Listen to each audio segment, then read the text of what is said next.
Good morning, good afternoon, and good evening from wherever in the world you are. Welcome to today's webinar, Delivering Sustainability and Inspiration for 2023, PATA Gold Awards 2022 winner interviews. For today, I will be your host. I'm Aletheia, the Head of Member Engagement at PATA. Yes, that's me. So for today's webinar, it is for everyone with the intention to participate in PATA Gold Awards this year. And it's also for anyone who needs inspiration and guidance for your future sustainability plans. We will be highlighting two sustainability winners who have led the way with the mission to keep us on track for the responsible development of the travel and tourism industry. Today, we'll be proudly featuring the PATA Grand Award winner 2022 for the Sustainability and Social Responsibility category, Wynn Sustainability Initiatives by Wynn Macau. And we will also be proudly featuring the PATA Gold Award winner 2022 for the Tourism Destination Resilience Global category, Marianas Tourism Resumption Investment Plan by Marianas Visitors Authority. So we will be hearing from these two PATA Gold Award winners who will do one presentation each, followed by an interview. The audience is welcomed to ask any questions via the Q&A function on Zoom down below on your screen. So please do not use the chat function to ask questions as they might get lost. The chat function is there for you to introduce yourself, add comments if you have any, and participate in discussions during the webinar. As everyone kind of trickles in, I'm really glad to see some familiar names in the audience. So shout out, hello Jennifer and hello Zaidi. It's really good to see you guys. And welcome everyone to today's webinar. So without further ado, we're going to welcome our first presenter on stage. Ruby O is the Executive Director of Sustainability and Environmental, Social and Governance at Wynn Macau and Wynn Palace for Wynn Macau Limited.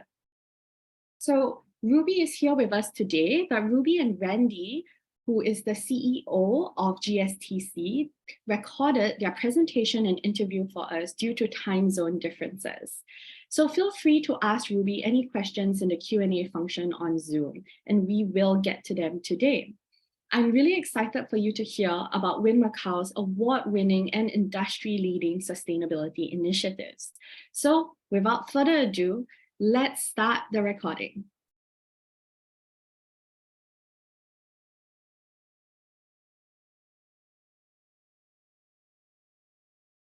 Okay, so now we have moved to the first presentation by our PATA Gold Award winner in 2022. Ruby O is representing Wynn Macau, and she will be doing her presentation today to take us through their project and their initiative that won the PATA Gold Award Grand Award winner 2022 prize. So Ruby, take it away.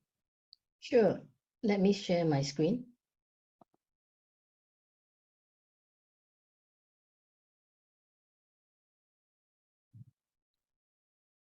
Yep, it's good to go. Okay, great.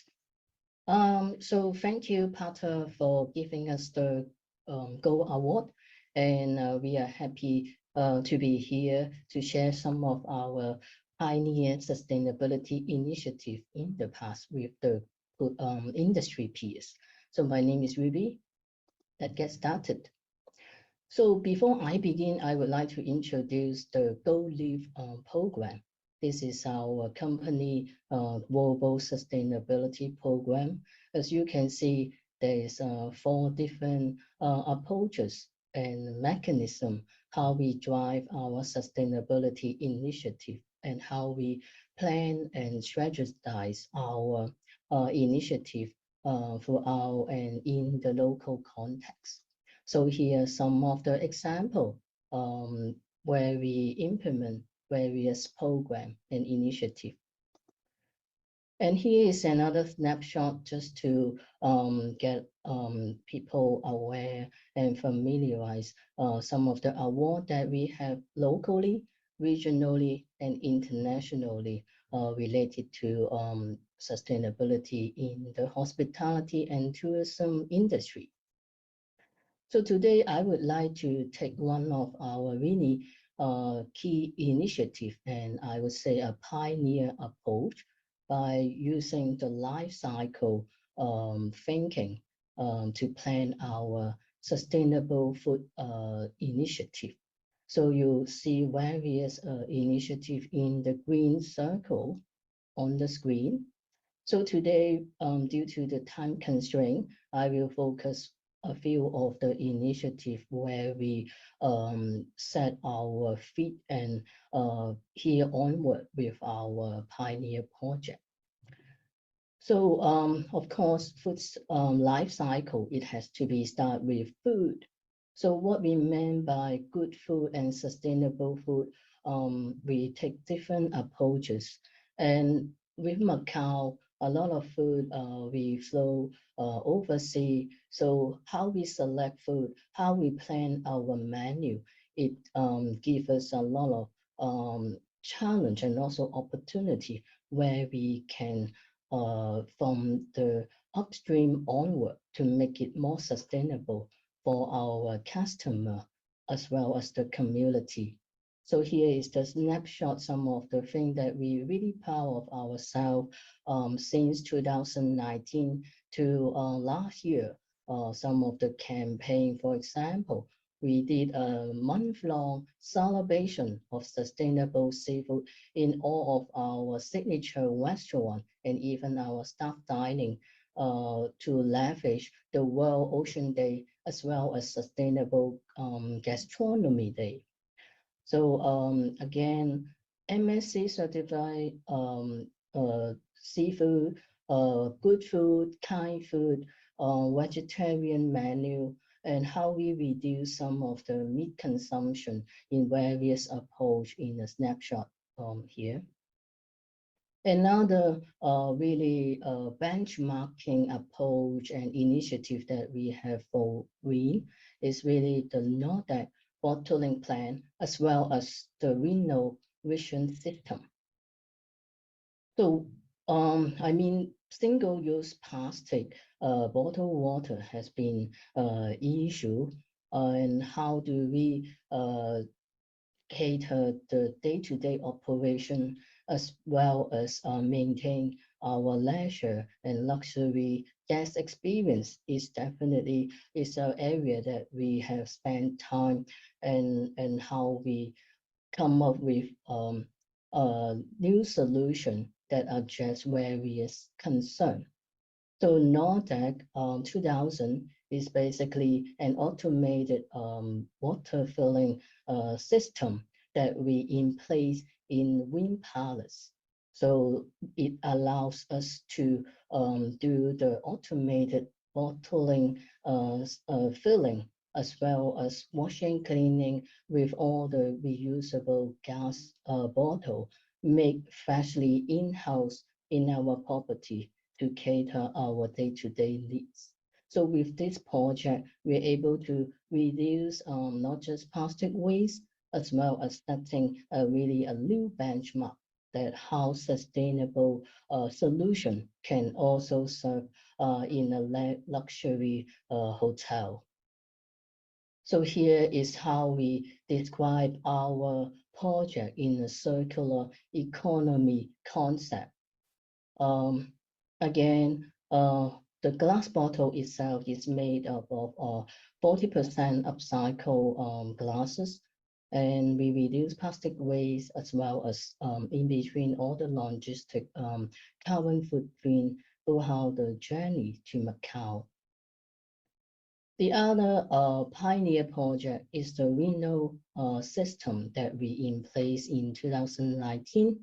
So what it does is an AI system, machine learning, that help us to track avoidable food waste throughout our operation, give us like some data insight so that we can work smartly and use our natural resources wisely.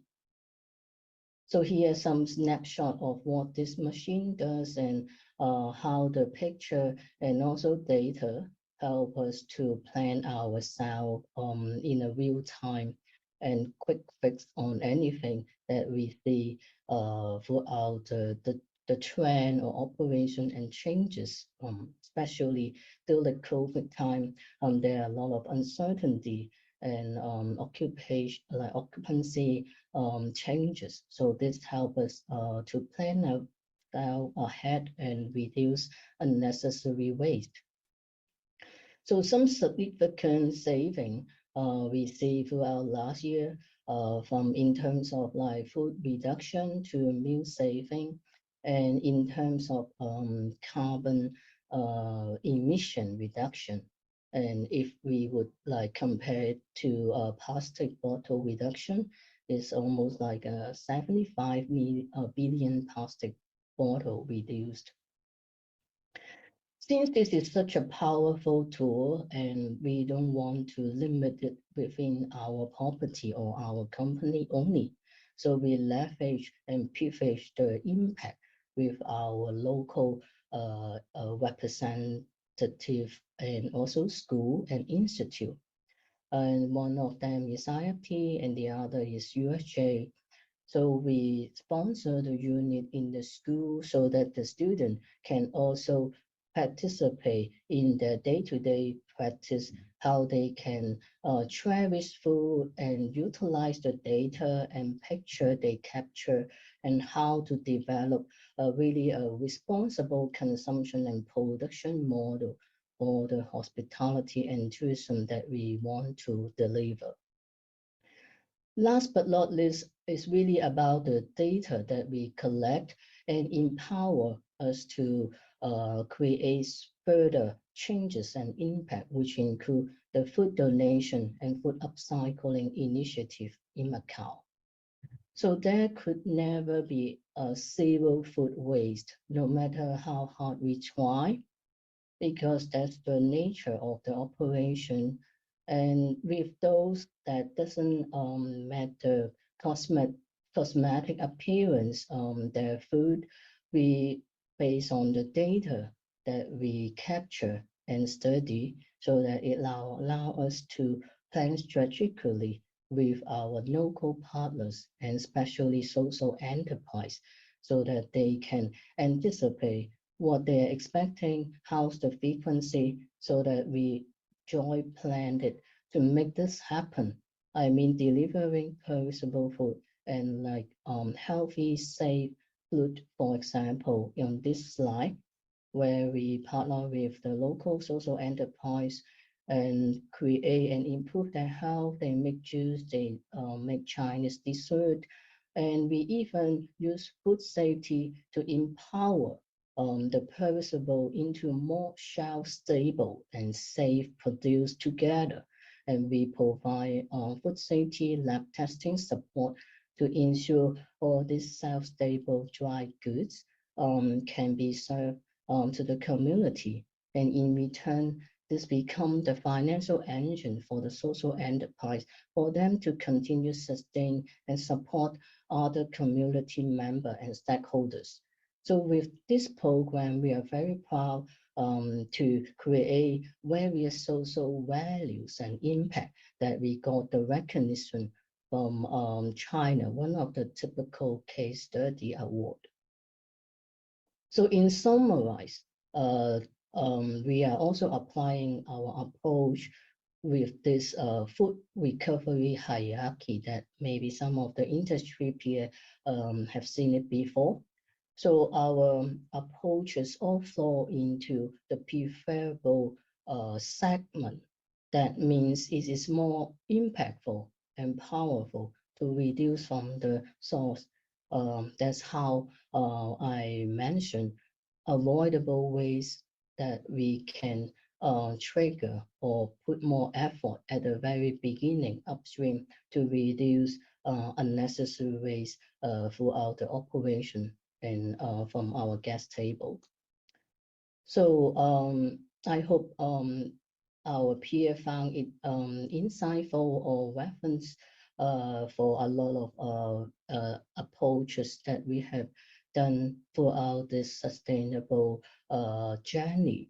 And this is just some of the snapshot that we think is really worthwhile and applicable for Macau community, and how as a hospitality key player, we can join hand to drive a greener city and more sustainable tourism together. Thank you. Thank you so much, Ruby, for that amazing presentation and on your sustainability initiatives. I think it's very clear why you were the PATA Grand Award winner 2022 for sustainability and social responsibility category. Those results are really amazing, and what you have done as an organization for the environment and for the community is really commendable. Thank you so much. So now please, Ruby, stay with us because I'm going to invite Randy Durband, the CEO of GSTC, to come online. So Randy, please turn on your camera and unmute yourself. Randy was our PATA Gold Award judge in 2022, and he's very kindly agreed to conduct the interview for Ruby to just let us catch up with them on how the initiative has progressed since 2022. And so I will stop talking now and let Randy take it away with Ruby. Great, thank you, Aletheia. Ruby, what a phenomenal job you've all done at Wynn Macau. It's so impressive. So thank you for your good work. I want to start by asking, when did Wynn's sustainability journey really begin, and what were the main motivating factors to get your business moving forward in such a robust way? Sure. Our approach of sustainability is built on a core principle like care for our guests and our planet.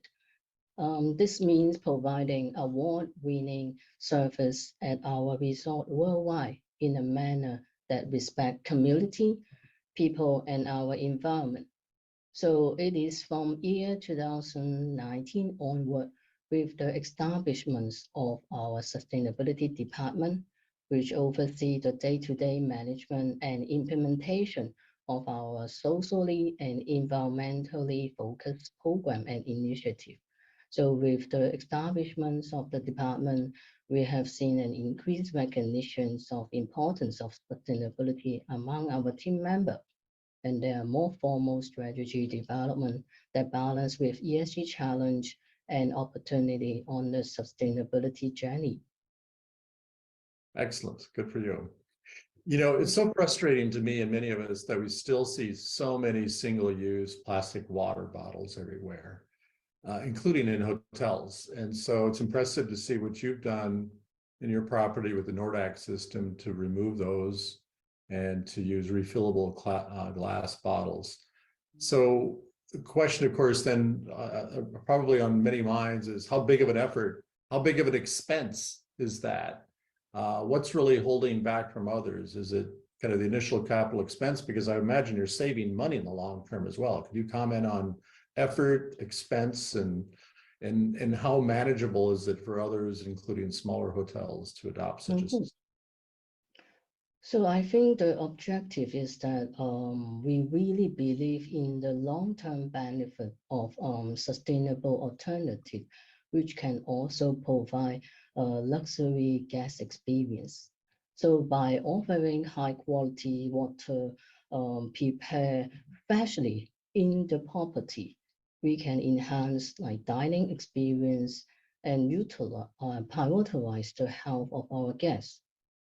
Of course, ensuring the smooth operations and overcome challenges like the health and safety of our product require really tremendous commitment from our management and team efforts from various departments, including like housekeeping, F&B, logistic team, food safety, and of course, maintenance.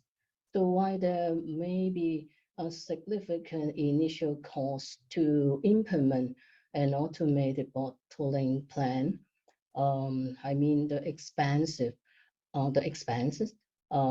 ultimately really depends on whether we take consideration of the cost of plastic pollutions, the natural resources, the carbon footprint throughout the supply chain and logistic of plastic bottled water.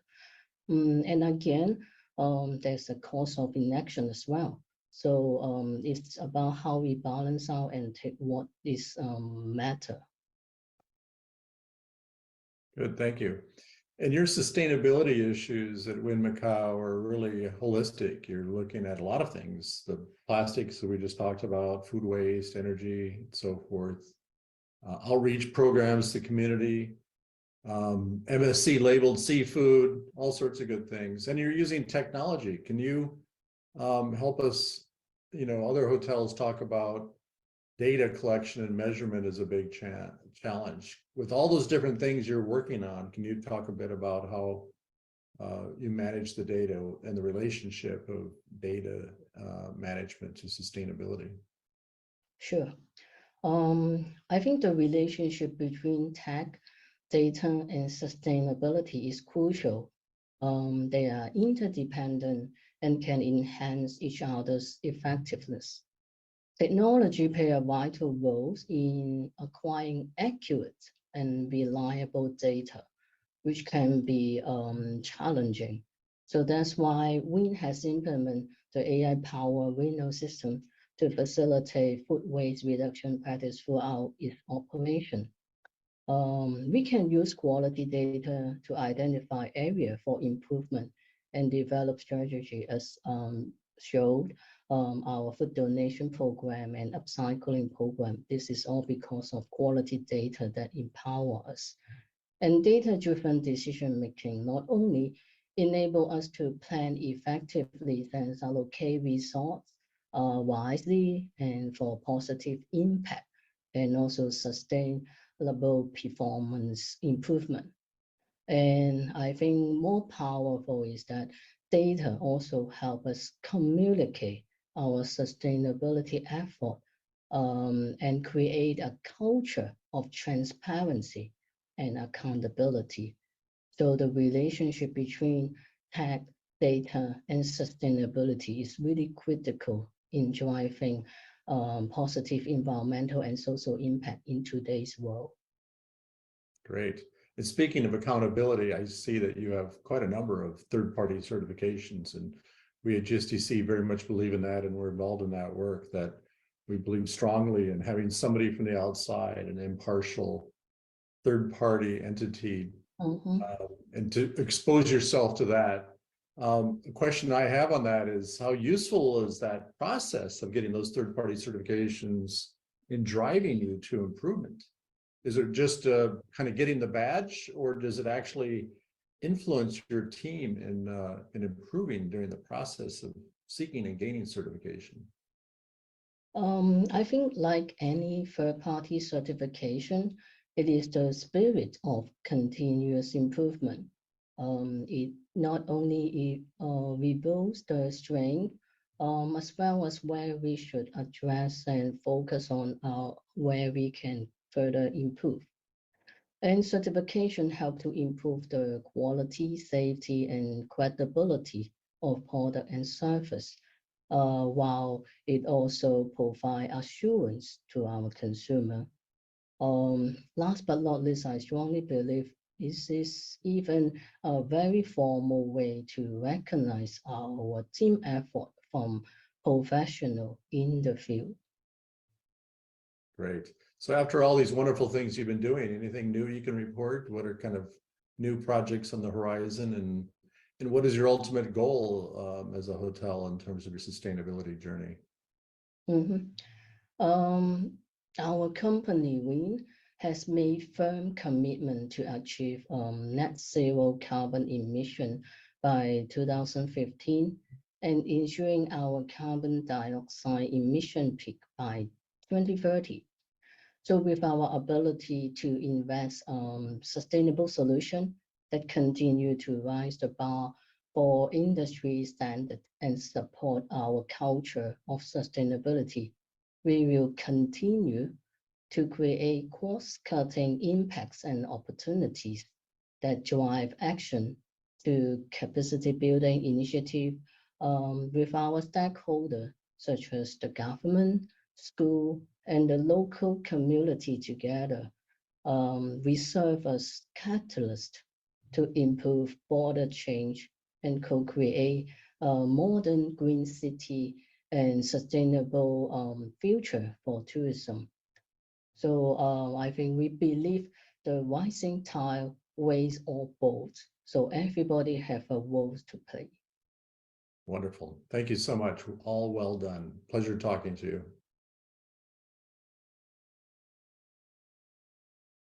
Okay, so thank you very much to Ruby and to Randy for that presentation and interview.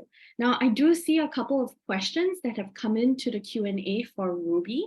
So we will get to that after our second presentation and interview with our next speaker. So everybody, if you do have any questions, please do drop them into the Q&A function for both Ruby and for Judy later. We will get to them soon. So now I want to welcome onto stage Judy Torres, the acting managing director of the Marianas Visitors Authority, which is the state tourism office of the U.S. Commonwealth of Northern Mariana Islands in the Western Pacific. So Judy, please turn on your camera, unmute yourself, and join us on our virtual stage. Hi, Judy. Hi, half a day, everyone. So Judy, I'm going to hand it over to you. Feel free to share your screen and your presentation.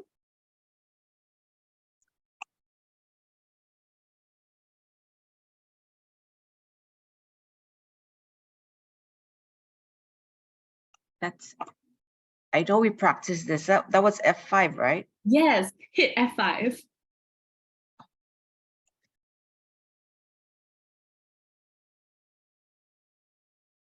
Oh.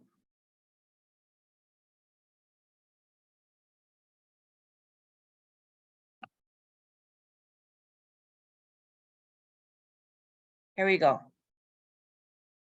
Perfect. We can see it. So take it away. Thank you. Hafare, Tirawami, and greetings from the Marianas.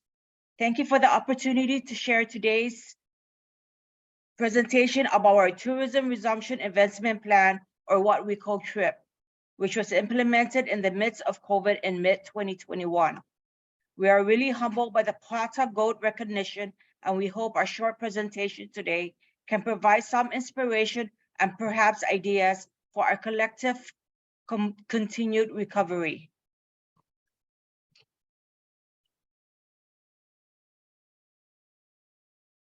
A bit about the Marianas. We are a small multi-island destination in the Western Pacific, formerly the U.S. Commonwealth of the Northern Mariana Islands, with a population of 54,000, mostly on the capital island of Saipan. Our two main other islands are Tinian and Rota. Our annual visitor arrivals the year before COVID was about 425,000, mostly from Korea and China, with Japan re-emerging as a source market. We had 44 flights a week from Korea, 24 flights from China, and 7 flights a week from Narita. At the time we initiated TRIP, all of this flight had been lost for over a year. Total visitor arrivals had plummeted 99%. TRIP was undertaken with 2 priorities. First, to ensure public safety, while second, to provide economic survival for our people. Tourism is the primary and pretty much the only industry driving our economy. So in early 2021, we asked ourselves, is rebooting tourism in the midst of COVID even possible? And if so, is it even wise? Through many meetings led by the Office of the Governor and our office, with healthcare and industry stakeholders, it was determined that not only was it such a bold plan possible, it was going to be absolutely essential for the livelihood of our people. The mechanism for TRIP hinged on 2 pieces. 1, negotiating a travel bubble with South Korea, and 2, providing a variety of incentives and programs to jumpstart travel and tourism business, who had closed, and provide incentive to convince a cautious but travel-hungry Korean public that the Marianas is the best choice for a safe and affordable destination. TRIP was really a strategic, dynamic partnership among all public and private sectors, from our individual community members all the way to the South Korea government. And at the heart of this partnership was the Marianas Visitors Authority, serving as the control point for coordination and communication to ensure this innovative, ever-changing plan was moving forward, and perhaps most importantly, to ensure problems were resolved quickly to keep that forward momentum. I am sure that many of you experienced this during the pandemic, whether your local safety protocols changed quickly or those in your source markets with new requirements and restrictions. We kept our hand on the pulse of everything through our offices here in the Marianas and our representative office in Korea. In this sense, being a smaller community worked to our advantage. For example, the chairman of the COVID task force is also a member of our board, so coordination was nearly instantaneous. Because of our close-knit community and geographic isolation, public consensus of vaccination and other safety protocols was very strong.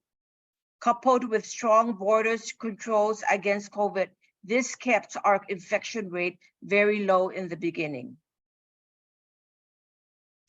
Armed with this, our local government successfully convinced the South Korean government that we could keep the spread of COVID low among their citizens and ours. When they inspected our plan, they agreed, and the first hurdle was overcome. On the second part of the plan, the incentives and program implemented with our tourism partners. This include, first, an airline pilot program providing a load factor guarantee financial incentive to get an initial 3 airlines flying once a week from Seoul to the Marianas. As certain load factors were reached, the incentives would be decreased. Second, travel box in the amount of $200 to $500 per visitor for each of the 3 main islands. This could be used at the hotels, restaurants, optional tours, and many more.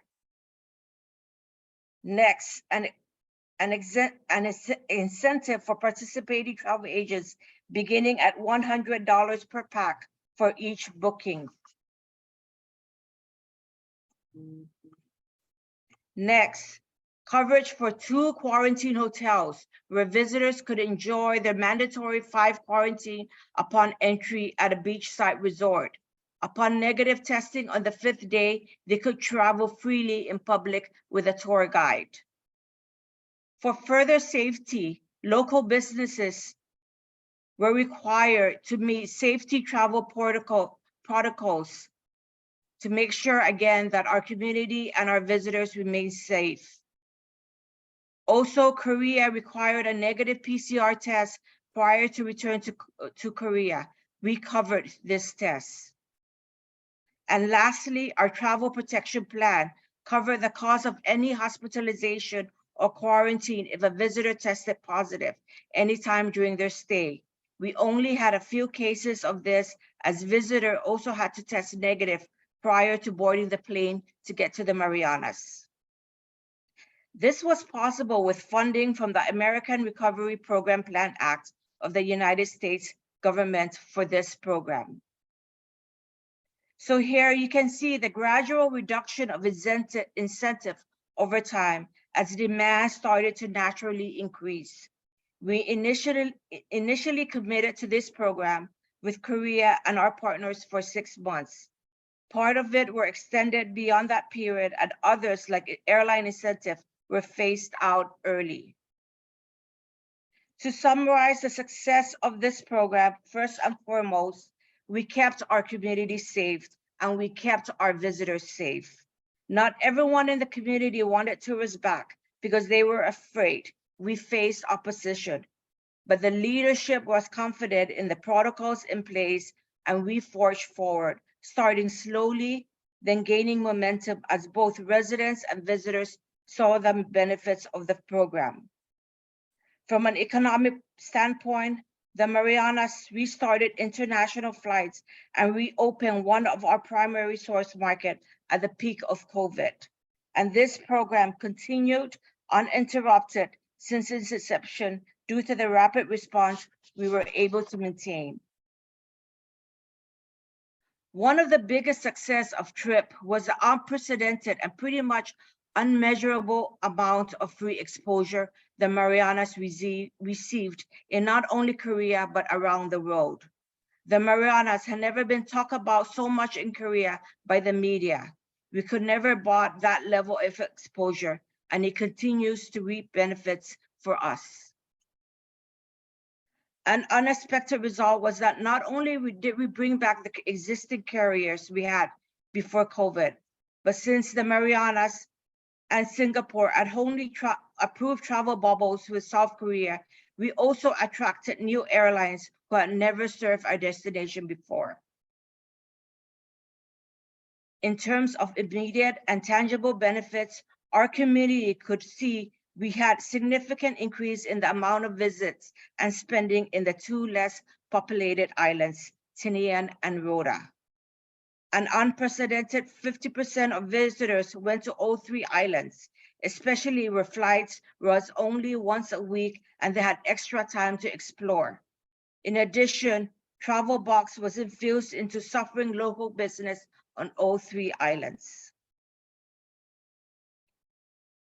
Undertaking the trip was definitely the right decision for us, and we can continue to build on this. But to be honest, it is not all bed of roses. At this point, we have only recovered about 70% of air seats from South Korea. We implemented similar trip incentive in Japan last September to be exact, and that market is making steady but very slow recovery. We do not have any direct flights from China. Overall, visitor arrivals this fiscal year is only about 45% of what it was prior to COVID. So yes, we continue to face uphill battle. The good news is even small destinations like the Marianas can see success with a clear vision, a solid plan, and strong partnership. Thank you again for the opportunity to share, and we wish all of you best in your recovery as well. Sizu'us ma'asi, olamwai, and thank you. Thank you so much, Judy, for that excellent presentation. I think it's so amazing how you used your destination's uniqueness to really devise this entire plan. That was absolutely brilliant, as well as the marketing that you talked about that Marianas received in this period of time. That was also such an amazing outcome to see as well. So congratulations on that. It's definitely very evident why you won the Pot of Gold Award for the category of Tourism Destination Resilience Global.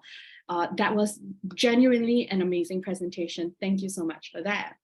So now I want to welcome onto stage Pavnesh Kumar, who is our Sustainability and Social Responsibility Program Head here at PATA. Pavnesh, welcome. Pavnesh will be doing the interview together with Judy to just kind of catch up and go into more detail on the presentation. So Pavnesh, please take it away. Oh, if anyone has any questions for Judy and about their trip initiative, please do drop it in the Q&A box below, and Pavnesh will get to it as well. Pavnesh, your turn. Thanks, Aletheia, and thanks, Judy, for that wonderful presentation. I think this is clearly one of a kind story that is real and based on resilience initiatives, right?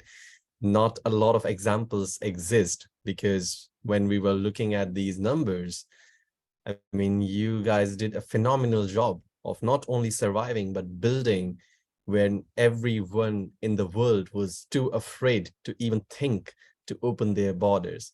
So I would give a huge round of applause to you on that behalf. Wonderful, wonderful efforts. So due to the time constraint, I have a lot of questions, but I will just ask you two, and I'll keep it short and simple, and they will be in two phases. The first question will be about what you did during the pandemic era, And the second one is about what you plan to do next, right? So the first question to you is, you mentioned a lot of factors that enable the Marianas to successfully restart tourism during the pandemic, right? But which ones you believe are of relevance even post-pandemic? I mentioned this term a lot in my presentation, and that's partnership. Partnership with not only our stakeholders, but also our government, the public sector, and our community. So that was pretty much the main force that made this investment plan a success. Also, community support of the new travel trend, such as the safety protocols that we need to implement to keep not only our visitors, but also our community safe. So we need to make sure that we always have that communications opened with the public and the private sector. And then again, the personal touch, where we traveled to South Korea and visited and met with the South Korean government, as well as our stakeholders, and presented them a plan. So that showed the commitment that it's going to be a win-win situation, a win-win for both the Marianas and South Korea. That's really wonderful response, because I was thinking about few things when you were doing the presentation, and one of them was, I was astonished to see that the resident population to tourist ratio is tenfold, right? And Yes. that's not something which is very common. That's a tremendous amount of people just flying in, and that's the floating population, right? And to convince other governments that your destination is not just safe, but well taken care of, right? Mm-hmm. Whether it's the RT-PCR test or providing medication facilities, hospitals, and the key part, like you mentioned, communication. I can imagine it must have been a really tough job. It was, we needed to be very flexible in terms of the changes that were taking place. For example, we didn't know that Omicron was gonna take place. So, and then South Korea implemented strict guidelines, but we were, because of our communication and our partnership and the assurance that safety protocols will continue to be placed, we were exempted from the for Koreans to be quarantined upon arrival back home. So, communications and partnership, as well as that assurance that we will continue to make sure that everybody is successful at the end.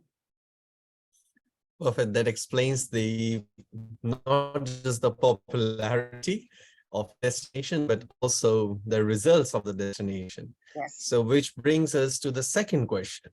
And as we know that pandemic is almost over, and we would very much hope things to go back to pre-pandemic level when we talk about tourist arrivals. And there are a lot of destinations, right? And they have suffered the same like the rest of the world. So do you have any suggestion or any factors that you could contribute or suggest that can be replicated and become a part of this success story post-pandemic? The pandemic has taught us so many things in terms of tourism recovery, tourism resilience. So we need to be very innovative and flexible in terms of to respond to market changes. And then we also need to make sure that we get the buy-in of our stakeholders, both in the public and the private sectors and the community. So those are factors that I believe that will continue to be part of the recovery from this pandemic, as well as any other issues. Perfect. Those are my questions for now, but we do have a few questions from the audience, and I would like to take up one question from the audience. It's from Romeo, and his question is, he would like to know what were the immediate actions or steps that Marianas took immediately, at the start of the pandemic, because definitely you guys were thinking way ahead, right? and anticipating, and that's what helped you to be well prepared and make up actions to be more successful. So what were those immediate actions or steps that were taken? Making sure that safety and health protocols were in line. Again, that's to ensure the safetiness of our community and visitors. Communications with our stakeholders, not only in the destination, but as well as overseas, to make sure that that the Marianas is on the, out of sight, out of mind. So just ongoing communications with our partners to make sure that the Marianas remains on their top of the mind as a destination of choice. When you say it like that, it sounds so simple, right? It doesn't take any effort. Just think about communication, make sure that your tourists are very comfortable, they feel at home, you need to be open and you need to be flexible. But we can all imagine it must have been a really, really difficult job. It was, and one thing too, when we started the early discussion of this program is we want to make sure it's sustainable. We want to make sure that if we do this, we do it right, and we continue to do it. So, I'm happy to report that once we open up the Korea market, we're still open to the Korean markets. Perfect. Thank you. Thank you so much, Judy, for your time, presentation, and answering questions, both from me and from the audience. Over to you, Elle. So a huge thank you to Judy and Pavnesh for that interview, and a huge thank you to all our Pata Gold Award winners who make the Pata Gold Awards an amazing industry award program. So now I do want to thank everyone who has joined us for this webinar today. Thank you, Ruby. Ruby, I see that you're back on screen. And I do see that you have answered some of our questions in the Q&A that were directed to you. Do you have anything else to add? No, I think once again, really great opportunity for us to share the program in more dimension. And I mean, we have been really inspired with the exchange platform, with the technology. We all suffer from the pandemic and sort of disconnect a little bit, but with Pata and all this technology, keeping us continue growth. And based on the question, I see everybody can learn from each other, and many people are sharing great idea about how to further reduce food waste and plastic waste, which is two of the key area for tourism indeed. So it's all about collective wisdom and how we raise the bar of tourism and making it more pleasant and transforming into a higher quality that meet today's consumer and the world. Yeah, thank you. Absolutely. Thank you so much. We do have one more question for Ruby, who has popped up from the audience. So let's address that now. What are the biggest challenges that Wynn Macau had when implementing the sustainability standard? I think it's not just us.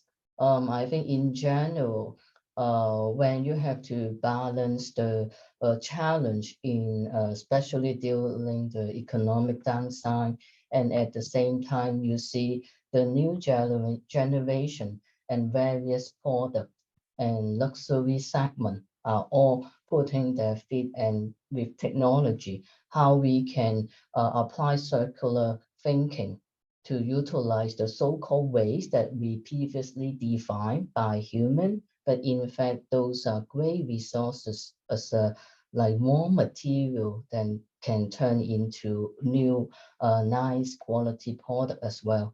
So I think the challenge is about the awareness and common language of understanding the waste that again is really defined by human, because in nature there's no waste as we well aware. So I would say the challenge is about continue both our vocabulary and at the same time solidify the concept and stand firm with the principle and fundamental, because there always be up and down and disagreement with things because people care.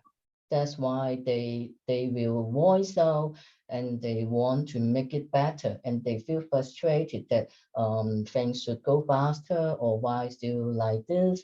So I think the challenge is like it's very common in even in various industry. So that's why as an industry core player, we need to care the comment and the changes and how we meet the expectation of our various stakeholder. At the same time, continue our core principle by respecting people, community, and environment. So I think that's how we can see the opportunity and overcome challenges, and encouraging each other like platform like this. I think it gives us a boost and suggest an award that endorse our path and continue on our journey. Thank you so much for that reply. I really like what you said about learning how to speak to each other, the language that we use. And that's certainly a position of care for the community and the environment that a leader in sustainability would be taking. So thank you so much, Ruby. So we've come to the section of our webinar where we will be talking about Pata Go Awards 2023. So I'm sure this is what everybody has been waiting for every industry stakeholder and player that is interested in the Pata Go Awards. Let me tell you a little bit about our award initiative and program. So the Pata Go Awards has been running since 1984, and it recognizes exceptional achievement, as you can see from today, in a variety of endeavors, acknowledging and rewarding the very, very best in the Asia Pacific's travel industry. Since its inception in 1984, the Pata Grand and Pata Gold Awards winning projects have been setting industry standards for excellence and innovation, serving as examples for others to follow. So we want to give a huge shout out and thank you to our sponsors of the Pata Gold Awards 2023, which is proudly supported by the Macau Government Tourism Office. Thank you so much for your support. So I'm very pleased to announce that the applications for the Pata Go Awards 2023 is now open. Ta-da! The submission deadline is May 31st this year. So please, everybody, scan the QR code, which will bring you to our website. This is where you can download the Pata Go Awards brochure, which contains the guidelines for submission. And this is also where you can register as an applicant for the Pata Go Awards 2023.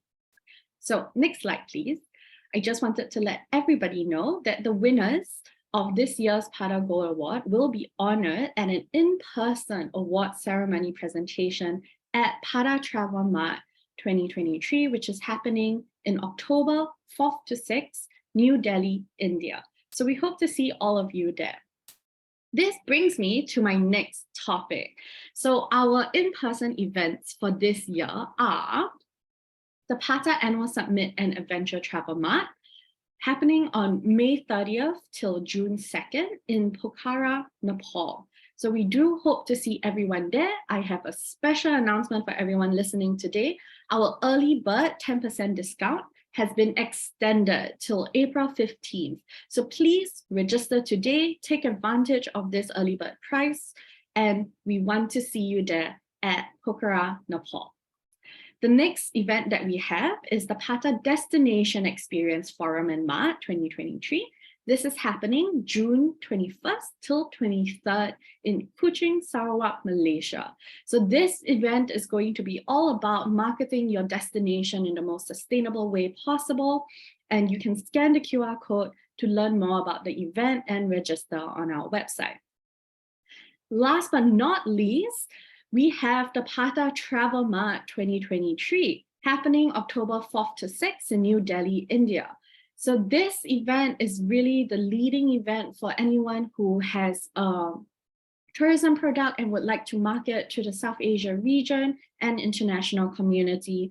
So we really hope that you will join us either as an exhibitor, a buyer, or a conference trade visitor at Pata Travel Mart.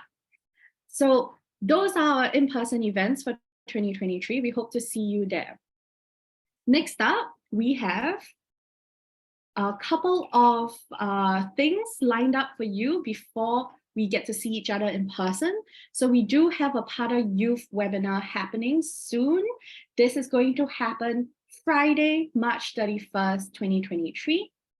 And it will be about spotlighting the various careers in the tourism industry for the youth to better understand that there are so many different things that you can do as part of the tourism industry as a young tourism professional. So we have different segments and verticals in the webinar being represented, from hospitality, aviation, sustainability, and as a development and consultancy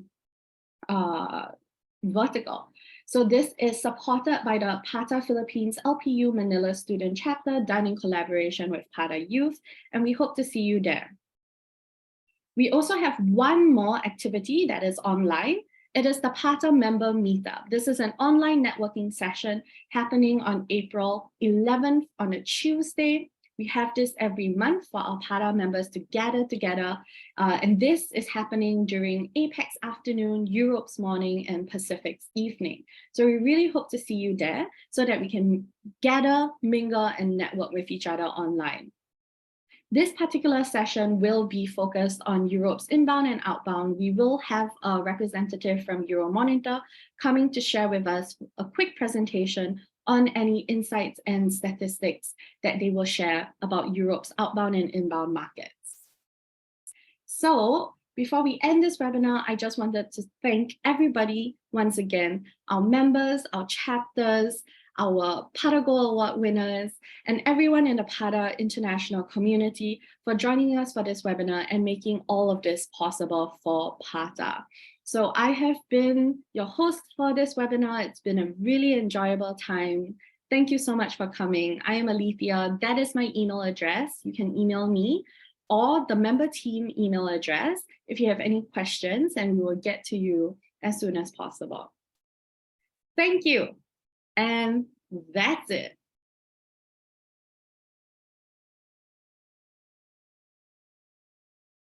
Goodbye.